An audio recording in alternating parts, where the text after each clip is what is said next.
नमस्कार, माय माउली हिंदी समाचार में आपका स्वागत है और मैं हूं शेख इस्माइल। दर्शकों, आज फिर से बेला शहर में एक बीआरएस पार्टी के तत्वावधान में आज प्रेस मीट लगाई गई है।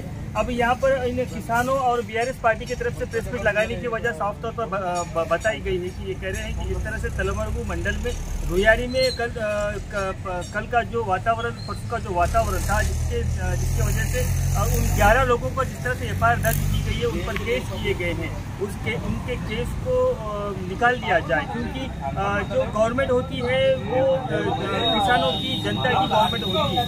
अभी वही गवर्नमेंट के खिलाफ जब नारेबाजी होती है तो जिस तरह से यहाँ पर जो पक्षपात देखा जा रहा है, जो पुलिस भी है जो रूलिंग गवर्नमेंट के साथ सपोर्ट कर रही है, रूलिंग गवर्नमेंट का ही साथ दे रही है, ऐसा इन बीआरएस नेताओं का आरोप है। अभी ये नेता कह रहे हैं कि जिस तरह से केटीआर का जब पुतला जलाया गया था, जब ये पुलिस कहाँ गई थी, जिस तरह से जिले के इंचार्ज जो कांग्रेस इंचार्ज कंजी श्रीनिवास रेड्डी, इन्होंने भी केटीआर का पुतला जलाया था, फिर इनको अरेस्ट क्यों नहीं किया गया। लेकिन जब किसानों की हक की बात आती है, किसानों के दर्द की बात आती है, किसानों के माफ़ी की बात आती है, जब पुलिस सीधा अत्याचार रूलिंग गवर्नमेंट का सुनकर, रूलिंग गवर्नमेंट के इशारों पर चलकर उन बेकसूर लोगों को, धरना करने वालों को, अब देश का संविधान कहता है कि हर किसी को अपनी आवाज़ उठाने का हक है, लेकिन ये हक को इस रूलिंग गवर्नमेंट और ये पुलिस अधिकारी इसको दबा दे रहे हैं, क्योंकि अगर पुलिस अधिकारी इन पर केस कर आगे आवाज नहीं उठाना चाहिए, ये सरकार का दबाव इन पुलिस वालों पर है और ये पुलिस की वजह से ये सब 11 केसेस लगे हैं। इन पर जल्द से जल्द ये केसेस को हटा दिया जाना चाहिए। अगर सभी को समानता देखना चाहते हैं तो फिर जिस तरह से केटीआर का पुतला जलाया गया था उसके भी ऊपर एक्शन लिया जाना चाहिए। और यहाँ पर आज पूरे प्रेस मीट के दौरान बीआरएस नेता और इसके अंदर किसान भी मौजूद थे और पुरजोर के साथ ही ये आवाज़ उतारे। 2023 సాధారణ ఎన్నికల్లో భాగంగా తెలంగాణలో అధికారంలోకి వస్తే రైతులందరికీ 2 లక్షల రూపాయల రుణమాఫీ చేస్తామని చెప్పి అధికారంలోకి వచ్చి 31,000 కోట్ల రూపాయలు రుణమాఫీ చేస్తామని అసెంబ్లీలో ప్రకటించిన తర్వాత ఆగస్టు 15వ తారీఖు వరకు కేవలం 17,000 కోట్ల రూపాయలు మాత్రమే రుణమాఫీ చేయడం జరిగింది। 41 లక్షల రైతులుంటే దాంట్లో 22 లక్షల మంది రైతులకు మాత్రమే రుణమాఫీ జరిగింది। కాబట్టి మిగతా రైతులందరూ కలిసి గ్రామాన నిరసన తెలుపుతా ఉన్నారు, శవయాత్రలు నిర్వహిస్తూ ఉన్నారు।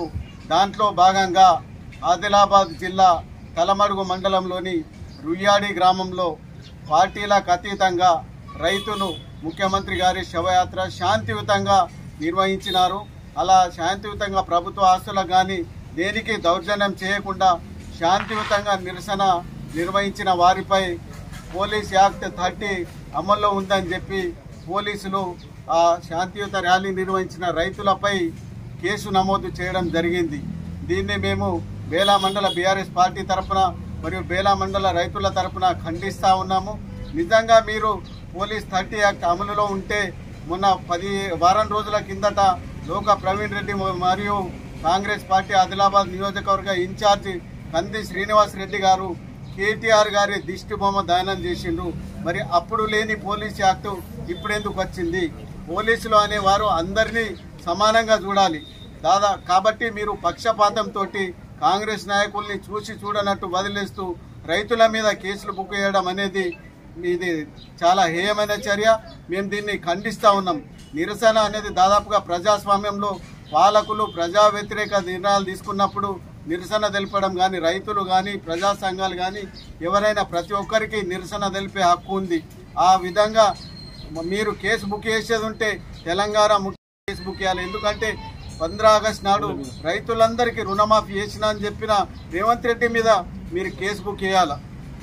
కాబట్టి మీకు నిజంగా పోలీసులు పక్షపాతం వహించకుంటే రేవంత్ రెడ్డి మీద కేసు బుక్ చేయాలా, మరియు కంది శ్రీనివాస్ రెడ్డి, లోక ప్రవీణ్ రెడ్డి మీద కేసు బుక్ చేసిన తర్వాత రైతుల మీద కేసు బుక్ చేసే అధికారం మీకు ఉంది। కానీ ఈ విధంగా పక్షపాతంతో కాంగ్రెస్ పార్టీ వాళ్ళని వదిలేస్తూ కేవలం రైతుల మీదనే కేసు బుక్ చేయడం అనేది తప్పు। కాబట్టి ఇకనైనా పోలీసులు అందరినీ పక్షపాతంతో చూడకుండా అందరినీ సమానంగా చూడాలా। ప్రభుత్వ ఆస్తులకు కానీ దేనికైనా నష్టం కలిగించినప్పుడు మీరు అడ్డుకోండి, కానీ శాంతియుతంగా నిరసన తెలిపిన వారిని అడ్డుకోవడం తప్పు అని మేము తెలియజేస్తా ఉన్నాం। విధంగా అక్రమంగా కేసు బనాయించిన రుయ్యాడి రైతులపైన పోలీసులు స్వచ్ఛందంగా కేసుని విరమించుకోవాలా, లేకపోతే గ్రామ గ్రామాన రైతులందరూ కలిసి జేఏసీలుగా ఏర్పడి ఈ ఉద్యమాన్ని తీవ్రతరం చేస్తామని తెలియజేస్తా ఉన్నాం. జై తెలంగాణ. ఇదేమి రాజ్యం, ఇదేమి రాజ్యం, దొంగల రాజ్యం, దోపిడీ రాజ్యం, ఇదేమి రాజ్యం, ఇదేమి రాజ్యం, దొంగల రాజ్యం, దోపిడీ రాజ్యం. జై తెలంగాణ.